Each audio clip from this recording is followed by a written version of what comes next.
heaven and help. There is a correspondence of all things of heaven with all things of man. 187. At the present day it is not known what correspondence is. There are several reasons for this. The chief one is that man has withdrawn himself from heaven by the love of self and the world.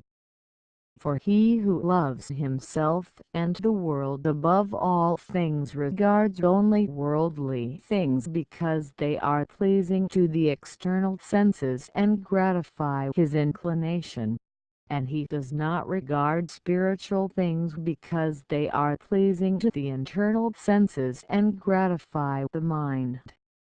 Therefore he casts these aside, saying that they are too high to think about. The case was different with the ancient peoples. To them the knowledge of correspondences was the chief of all knowledges. By means of it they also derived intelligence and wisdom, and, by means of it, those who were of the Church had communication with heaven. For the knowledge of correspondence is an angelic knowledge. The most ancient people, who were celestial men, thought from correspondence itself, like the angels. So they also spoke with angels, and so the Lord was frequently seen by them and instructed them. But at the present day, that knowledge has been so completely lost that it is not known what correspondence is. How far the knowledge of correspondences excels other knowledges. The knowledge of correspondences was the chief knowledge of the ancient people, but at the present day it is wholly forgotten.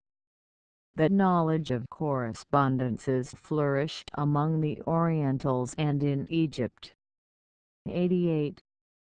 Since, then, without a perception of what correspondence is, it is impossible for anything to be known clearly about the spiritual world, or of its influx into the natural world, or even of what the spiritual is in relation to the natural, for anything with clearness about the spirit of man, which is called the soul, and of its operation into the body, or yet of the state of man after death.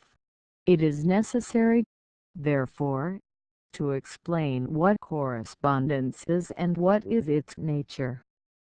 So also is the way prepared for what is to follow. 89.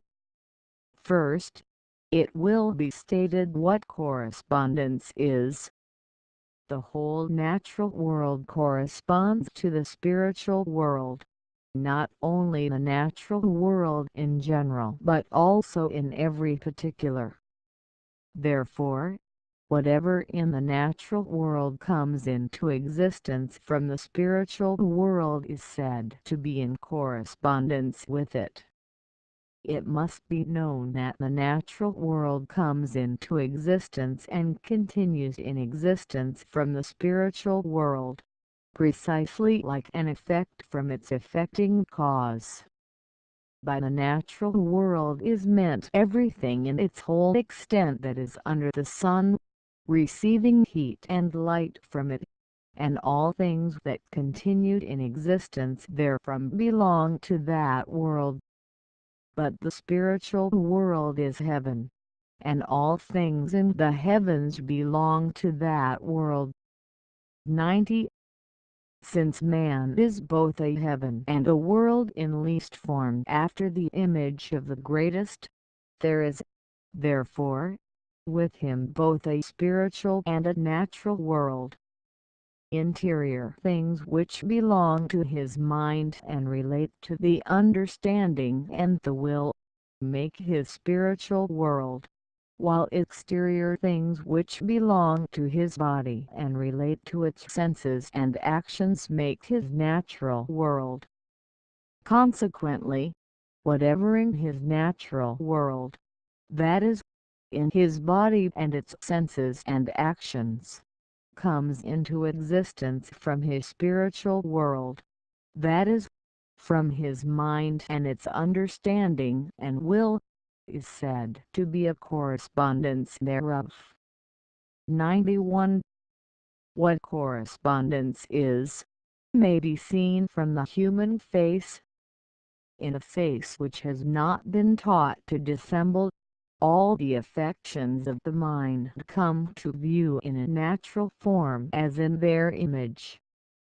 This is why the face is said to be the index of the mind, that is, it is man's spiritual world presented in his natural world. In the same way, the things pertaining to the understanding present themselves in speech, and those pertaining to the will present themselves in the movements of the body. All things, therefore, that are done in the body, whether in the face, in speech or in bodily movements, are called correspondences. 92. From these observations may also be seen what the internal man is and what the external man. Namely, the internal is what is called the spiritual man, and the external, what is called the natural man. Also that the one is distinct from the other as heaven is from the world, and further, that all things that take place and come into existence in the external or natural man, take place and come into existence from the internal or spiritual. 93. The foregoing has been said about the correspondence of man's internal or spiritual with his external or natural. But, in the pages now following, the correspondence of the whole heaven with every part of man is now to be treated of. 94. It has been shown that the entire heaven resembles one man, and that it is a man in image, and is therefore called the grand man. It has also been shown that the angelic societies of which heaven consists are accordingly arranged as are the members, organs and viscera in a man. That is, some are in the head, some in the breast, some in the arms, and some in each particular part of those. Consequently, the societies in any member there correspond to the same member in man, those in the head there corresponding to the head in man, those in the breast there to the breast in man, those in the arms there to the arms in man, and so on with all the rest. It is from this correspondence that man continues in existence, for he does so from no other source than heaven. 95. That heaven is distinguished into two kingdoms, of which one is called the celestial, the other the spiritual kingdom, may be seen above in the relevant section. The celestial kingdom corresponds in general to the heart and to all things of the heart in the whole body, and the spiritual kingdom to the lungs and to all things of the lungs in the whole body.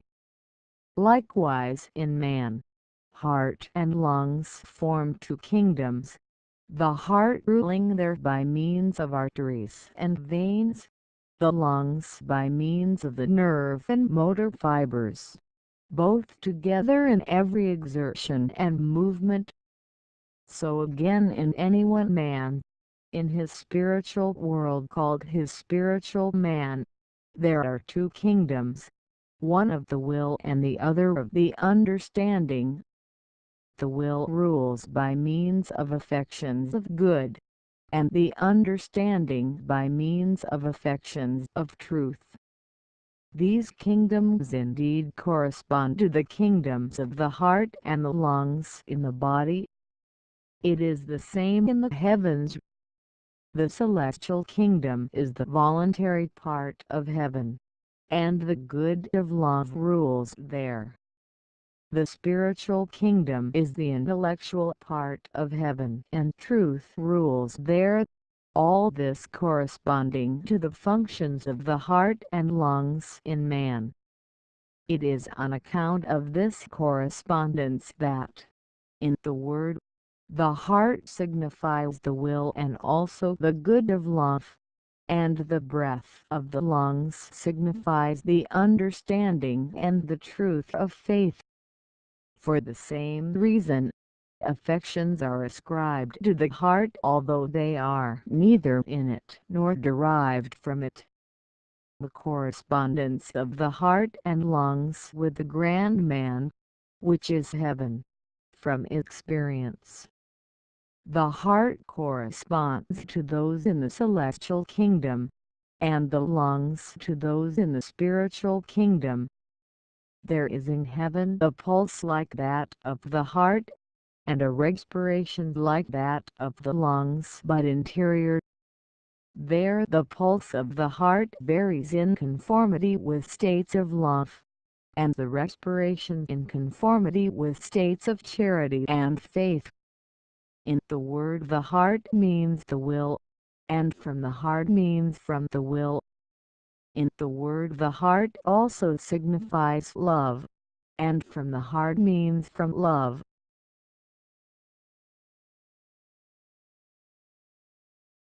Next, I will post an article that says, "There is a correspondence of all things of heaven with all things of man too."